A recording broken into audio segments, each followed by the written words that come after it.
Are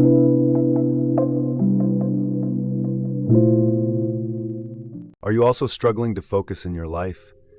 Due to overthinking, you often feel anxious. Your heart races. Negative thoughts keep recurring in your mind. To avoid and overcome this overthinking, today we will tell you a story about a Buddhist monk that will help you solve your problem. So watch this story till the end. One day, a boy came to the monastery to become a disciple. He said to the master, "Master, I want to know myself. I am searching for the truth. I want to find out what the truth is." The master looked at him and said, "If you want to know the truth, you will have to dedicate your entire life. Knowing the truth might take your entire life. Even then, there is no guarantee that you will discover the truth in this lifetime. Are you ready for this?" The disciple said, "Master, I did not come here to turn back. I am ready for this." The master said, "If that's the case, you do one thing. There are 500 monks in this monastery. You will work to pound rice for them. Just keep pounding rice from morning to evening, and when you get tired, go to sleep. Then wake up the next morning and start pounding rice again. Don't think about anything else. Just keep walking this path and do not come back to me. I will come to you when needed." The boy followed the master's order and started pounding rice. There were 500 disciples in the monastery, all of whom needed food from time to time. So he woke up very early and stayed up late pounding rice, and when he got tired, he slept in the same room where he pounded rice. He did not talk to anyone, and no one came to talk to him. After months of pounding rice, his old thoughts kept coming to his mind, but they did not get any new subject, so they gradually faded away on their own. Slowly, his thoughts began to diminish. After a few years, he even forgot his name. He always remained silent and in a thoughtless state, kept pounding rice. He had never meditated or studied scriptures. Other disciples thought he was a fool, but 12 years passed this way. After 12 years, one day the master announced, "Now my last time is coming, and I have to choose my successor, who will lead the monastery after me. So any disciple who feels that he has achieved self-realization and knows himself should come to my door at night and write a few lines on this wall summarizing his life experience." Many disciples thought about doing so, but one of the prominent disciples of the monastery went there and wrote a few lines. He had a lot of knowledge of Buddhist scriptures. Everyone thought he could be the successor of the monastery. He wrote that the mind is like a mirror, on which the dust of thoughts and desires accumulates. To remove this dust is meditation. And when the dust is removed and the mirror of the mind is clean, one attains liberation. The next morning, when the master woke up and saw these lines, he said, "Which fool has written this garbage on my wall?" The disciple who wrote it remained silent, although the lines he wrote were full of knowledge, but it was all bookish knowledge. He was very cunning. He wrote the lines, but did not sign below, because he was not sure himself whether it was correct or not, because he had not attained self-realization. The master completely rejected the lines. Seeing this, everyone was surprised. This incident became a topic of discussion throughout the monastery. Everyone thought he was a fool who only knew how to pound rice. The monastery had many great scholars, but the rice-pounding boy didn't care about anyone. Therefore, those two disciples were shocked to see him smiling. They then asked him why he was laughing. He replied, "I laughed because the master is right. These lines are garbage. These lines have no value." The two disciples were astonished. They asked him if he could write better lines than these. The rice pounder replied, "No, because I am illiterate. But yes, I can say a few lines. If you can write them, I am ready to go with you." The two disciples agreed. They went near the master's room, and the rice pounder recited a few lines which the other disciple wrote on the wall. And below those lines it was written, "Neither does the mind have a mirror, nor is there any dust if there is no mind. The one who knows this has known the truth." When the master saw these lines, he woke up in the middle of the night and went to the rice pounder, who was sleeping. The master woke him up and said, "Take my staff and my clothes. From today, you are my successor, but leave this monastery and go far away, because there are many scholars here who consider themselves superior to you, and they will kill you. They cannot bear that a simple rice pounder is more enlightened than them." You have attained all the knowledge that I have. You gained all this knowledge by pounding rice, and I know that wherever you go, people will start coming to you because when a flower blooms, its fragrance spreads everywhere. He touched his master's feet and left that night. If we look at our lives, we will find that many people think that meditation can only be done by sitting in one place with closed eyes. But in reality, it is not so. Meditation can be done while walking or even while doing some work. The essence of meditation is being present in the moment and not thinking about anything else. The rice pounder was so engrossed in pounding rice that he lost any sense of himself and attained self-realization while pounding rice. Being fully immersed in whatever we are doing is key. For those who overthink, here is another mystical story. Let's begin the story. In a village, there was a man who was an expert in picking locks. Whenever someone needed a lock opened, his name was the first that came to mind. One day, some wise men decided to test him and informed him that he should come to a specific place on a certain date and pick a lock. When he arrived on the appointed day, the rules of the competition were explained to him. He would be placed in a box and lowered into the water. He would have to unlock the lock and get out. If at any point he felt he couldn't open the lock, he could press the emergency button and come up, but he would lose the competition. He agreed to all the rules and went into the water. As soon as he was underwater, he took a wire from his pocket and tried to pick the lock. After trying 4 to 5 times, he kept failing and couldn't open the lock. Now, staying underwater for longer was becoming difficult because holding his breath wasn't easy. Finally, he used all his intellect and made one last attempt. He failed and pressed the emergency button. He slowly surfaced. The box was brought out of the water and pushed open slightly. He was astonished to find that not once had he thought of pushing the box open. Maybe it wasn't even locked. This is what happens when we overthink. The consequences can be severe. Sometimes not thinking can also lead to solutions. That's why someone said that those who do nothing often achieve miracles. Yes, friends, it's absolutely true. Sometimes when we keep our mind calm and try to think with a cool head, we find better solutions. Now we will tell you the main causes of this overthinking disease. The main causes of excessive thinking. The first cause is worrying too much about the past or the future. If you divert your attention from the work you are doing now and focus it on past events or future possibilities, you become a victim of overthinking.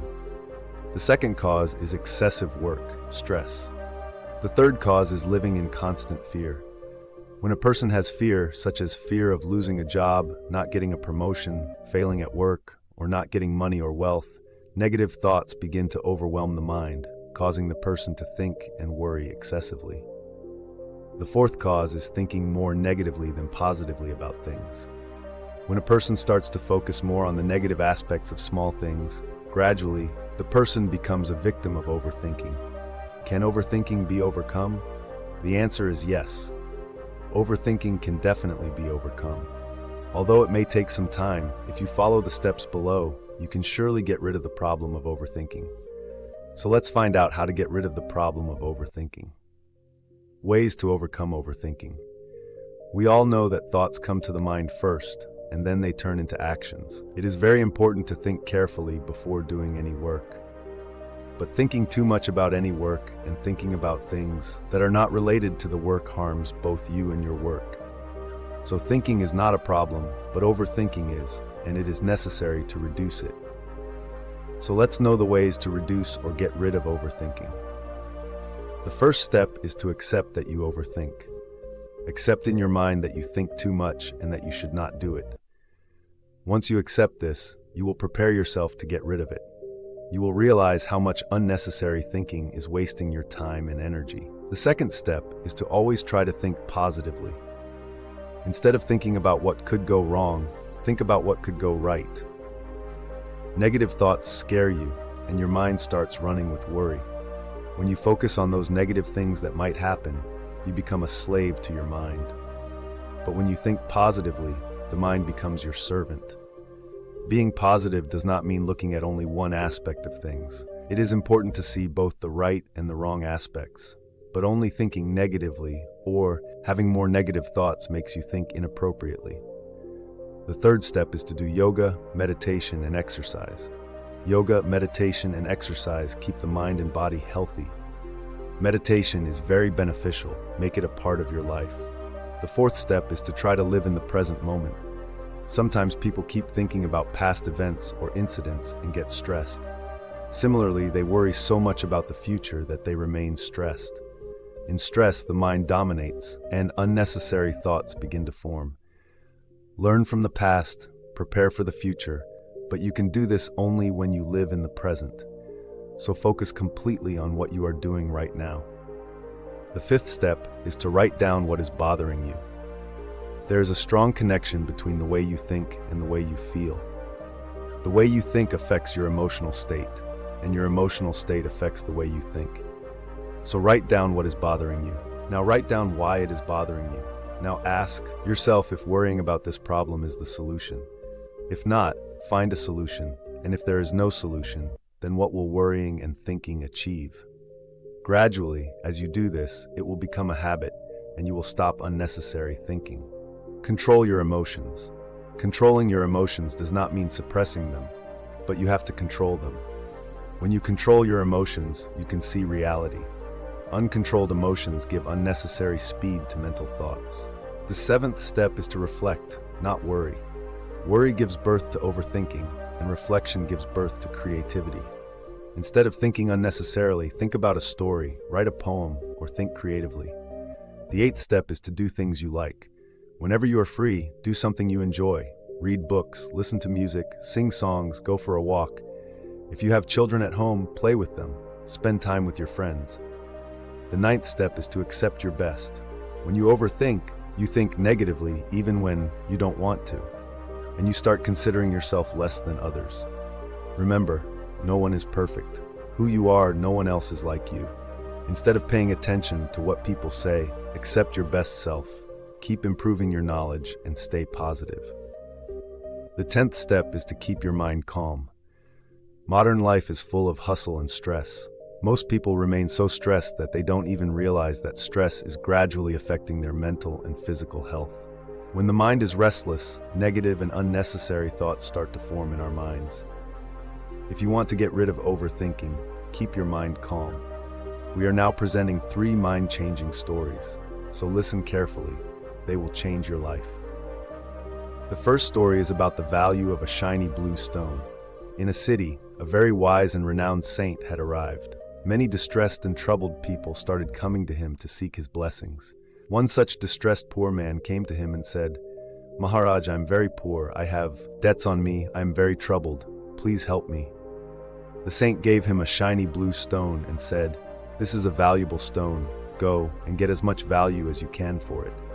The man went away and decided to sell it. He went to a fruit seller he knew and showed him the stone, asking for its price.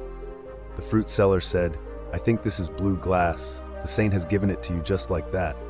"Yes, it looks beautiful and shiny. I will give you 1,000 rupees for it." The man, disappointed, went to another acquaintance who was a utensils trader.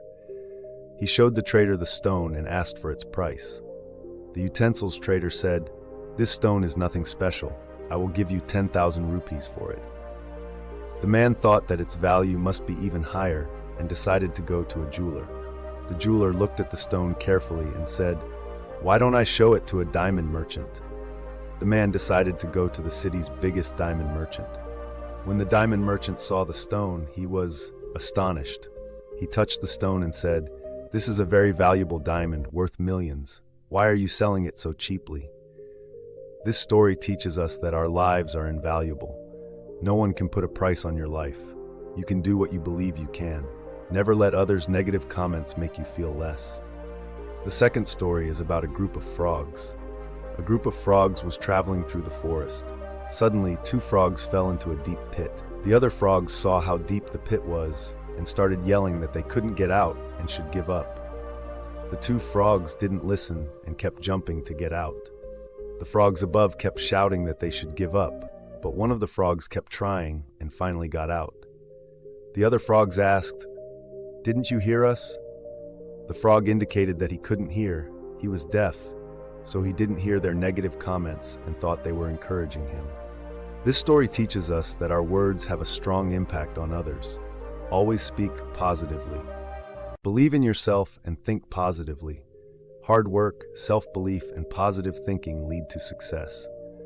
The third story is about an eagle and a chicken. In a forest, there was a banyan tree. On top of the tree, an eagle had made a nest and laid eggs. Below the tree, a wild chicken had also laid eggs. One day, one of the eagle's eggs fell and mixed with the chicken's eggs. Time passed, the egg hatched, and the eagle's chick grew up thinking it was a chicken. It behaved like a chicken, scratching the ground and eating grains. It could only fly as high as a chicken. One day, it saw an eagle flying majestically in the sky. It asked its chicken mother, "What is that bird flying so high?" The mother chicken replied, "That is an eagle. You cannot fly that high because you are a chicken." The eagle's chick accepted this and lived its life as a chicken, never realizing its true potential. This story teaches us that when we try to do something new, others often tell us we can't do it, and we start believing it. The main reason for this is a lack of self-belief and trust in our abilities. Friends, let people say what they want. Have faith in yourself and recognize your potential. Friends, if victory is certain, even cowards can fight. The brave are those who fight even when defeat is certain and never leave the field. Friends, I hope these 3 stories have helped you change your thinking and find ways to overcome your overthinking problem.